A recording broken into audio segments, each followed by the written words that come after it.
दिन 2 जनवरी 2026 को अमेरिका द्वारा सैन्य अभियान चला के एयर स्ट्राइक करके वेनेजुएला के राष्ट्रपति निकोलस मादुरो को उन्हीं के घर से उठा कर किडनैप कर न्यूयॉर्क वापस लाया जाता है। और एक ऐसा नेता जो वहां की जनता तीसरी बार उसको राष्ट्रपति पद के लिए निर्वाचित करती है और एक सॉवरेन कंट्री यानी जनता द्वारा चुनी गई सरकार का राष्ट्रपति, उसको उसी के देश में जाकर अमेरिका के सैनिक उठा लाते हैं रातों रात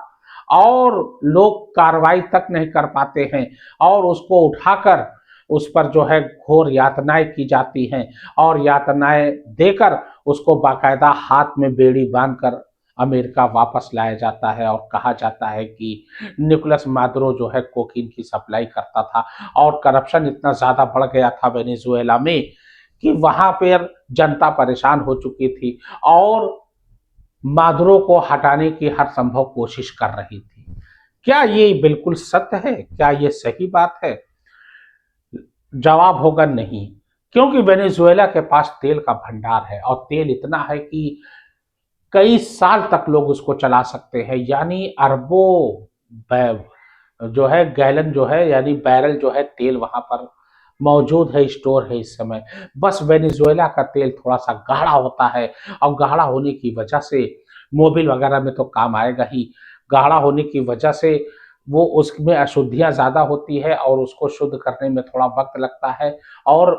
मशीनरी ज्यादा लगती है और समय ज्यादा लगता है, पैसा ज्यादा लगता है। लेकिन मादुरो थोड़ा करप्ट थे, ये बिल्कुल सत्य बात है। लेकिन एक देश के राष्ट्रपति को उसी के देश से अगवा कर ले जाना, ये इतिहास की सबसे अनोखी और सबसे पहली घटना है।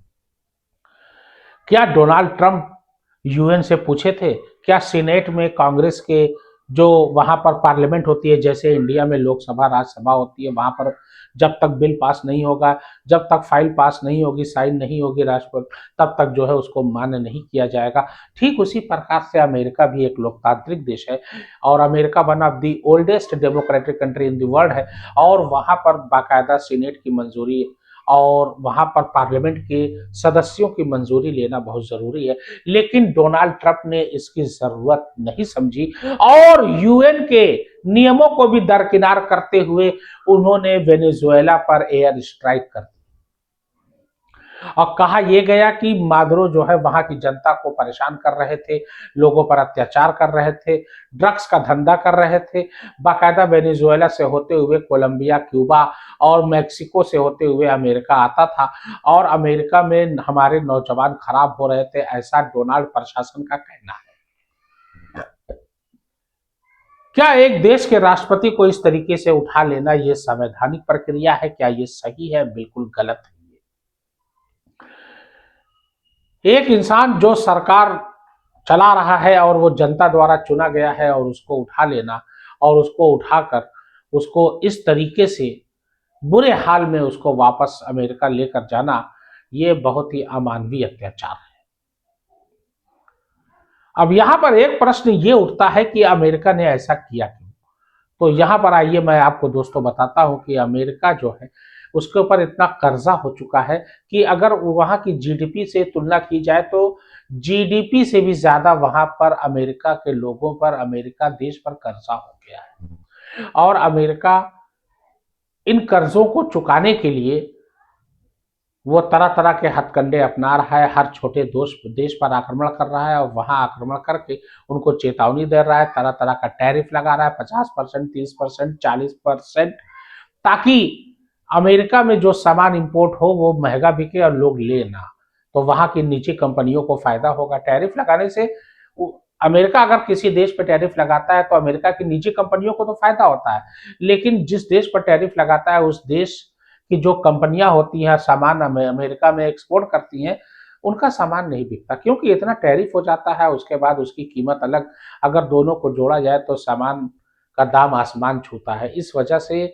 अमेरिका गुस्से में टैरिफ लगाता है और टैरिफ लगा के अपना बदला पूरा करता है।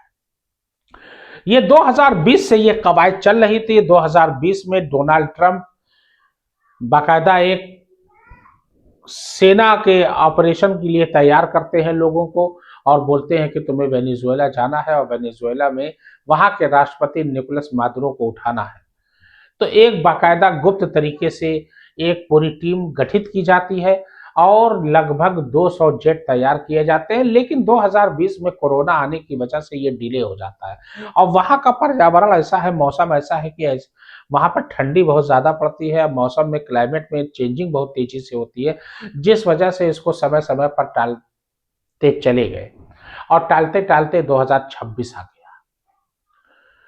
डोनाल्ड ट्रंप बकायदा फोन करते हैं, फोन करके निकोलस मादुरो से कहते हैं कि तुम राष्ट्राध्यक्ष का पद अपना छोड़ दो और मैं तुम्हें पैसा भी दूंगा और रहने की जगह भी दूंगा, सब कुछ दूंगा, लेकिन तुम राष्ट्रपति पद से अपना त्याग पत्र दे दो। लेकिन निकोलस मादुरो ये मात्र एक धमकी समझ के इसको नजरअंदाज कर देते हैं और अपनी सरकार को बखूबी चलाते रहते हैं। और इधर चाइना और रशिया से वेनेजुएला ने हाथ मिला लिया था। बाकायदा तेल जो है सबसे ज्यादा चाइना ले रहा था वेनेजुएला से, और रशिया, चाइना और रशिया खूब तेल निकाल रहे थे और अमेरिका से दुश्मनी बढ़ती गई, अमेरिका को नजरअंदाज करते गए और अमेरिका ने इसका पूरा गुस्सा निकाला वेनेजुएला पर एयर स्ट्राइक करके। चाइना हालांकि उधर थोड़ा आग बबूला हुआ है, क्योंकि चाइना की एक तरीके से इकोनॉमी थोड़ी सी लड़खड़ाएगी जरूर, क्योंकि चाइना बहुत अधिक मात्रा में लगभग 68% वेनेजुएला के तेल का वो इंपोर्ट करता था अपने यहाँ, क्योंकि उसके तेल की एक खूबी है कि वहाँ उसके तेल से जो है मोबिल वगैरह बहुत अच्छा बनता है। अमेरिका के तेल से मोबिल वगैरह नहीं बन पाता, क्योंकि अमेरिका का तेल पतला होता है, पेट्रोल बनाने में काम तो आता है लेकिन मोबिल वगैरह बनाने में काम नहीं आता है। इस वजह से वेनेजुएलन ऑयल की कीमत बहुत ज्यादा है और उसकी मार्केट में अच्छी खासी डिमांड है। तो जब अमेरिका ने देखा कि ये मान नहीं रहे हैं और चाइना और रशिया से दोस्ती कर चुके हैं और चाइना और रशिया को लगातार तेल पे तेल देते चले जा रहे हैं, तो डोनाल्ड ट्रंप ने एक टीम तो पहले ही से बनाया था जिसमें CIA के टॉप एजेंट थे, FBI के टॉप एजेंट थे, बाकायदा ड्रिलिंग होती है, बाकायदा निकोलस मादुरो के महल जैसा एक महल बनाया जाता है और बाकायदा ट्रेनिंग होती है और FBI के कुछ एजेंट वेनेजुएला में एक आम नागरिक की तरह रहने लगते हैं। हालांकि ये जोखिम भरा तो काम था, क्योंकि पकड़ा जाते तो अमेरिकन गवर्नमेंट भी कुछ ना कर पाती, क्योंकि जैसे होता है ना, रॉ का अधिकारी अगर कहीं पकड़ा गया तो रॉ के जो अधिकारी पकड़ाएगा फिर इंडियन गवर्नमेंट से मतलब नहीं होता, बाकायदा एजेंट को ये बात बता दी जाती है ताकि उनके देश की बदनामी ना हो, उनका देश का नाम ना आए, उनके देश के नाम की खराबी ना हो। इस वजह से बाकायदा जोखिम भरा काम ये वहां के सैनिक यानी FBI के टॉप एजेंट, CIA के टॉप एजेंट लेते हैं और बाकायदा निकोलस मादुरो की समय समय की, मिनट मिनट की खबर ये बाकायदा अमेरिका पहुंचाई जाती है, क्योंकि गूगल का भी सहायता लिया था, गूगल अमेरिका की, व्हाट्सएप अमेरिका का, यूट्यूब अमेरिका का, इंस्टाग्राम अमेरिका का, तमाम लोकेशन का जायजा टेक्नोलॉजी के जरिए भी लिया जाता है और वहां के उपराष्ट्रपति और सैन्य के बड़े बड़े अधिकारी को, कमांडर को अमेरिका ने मिला लिया। अमेरिका ने एक बहुत बड़ी चालाकी किया कि वहां पर उनको लालच देकर, तरह तरह का प्रलोभन देकर, पैसे का, डॉलर का, रहने का, खाने का, पीने का, ऐशो आराम की हर सामान मुहैया कराने का वायदा करता है और वहाँ के सैनिकों को और वहाँ के टॉप कमांडर और वहाँ के उपराष्ट्रपति को जब 200 लगभग फाइटर जेट अमेरिका के अलग अलग जगह से उड़ते हैं, टाइमिंग देखिए सेट है, वेनेजुएला में पहुंचने का टाइम एक और अलग अलग जगह से उड़ते हैं, कोई डलास से उड़ता है, कोई कैलिफोर्निया से उड़ता है, कोई न्यूयॉर्क से उड़ता है, तो कोई मैनहट्टन से उड़ता है, तो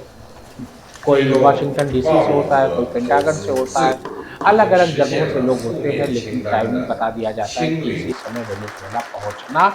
है। और इतने नीचे स्तर पे जा रहे थे कि रडार, अच्छा जो इन्होंने फाइटर जेट इस्तेमाल किया था अमेरिका के सैनिकों ने, वो ऐसा जेट था कि रडार के भी उसमें नहीं आ रहा था गिरफ्त में,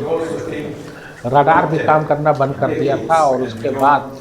वेनेजुएला के पूरे लाइट को बंद कर दिया गया, लाइट सप्लाई को काट दिया गया और उसके बाद इस काम को अंजाम दिया गया। लगभग 24 लोग मारे गए, लेकिन निकोलस मादुरो और उनकी पत्नी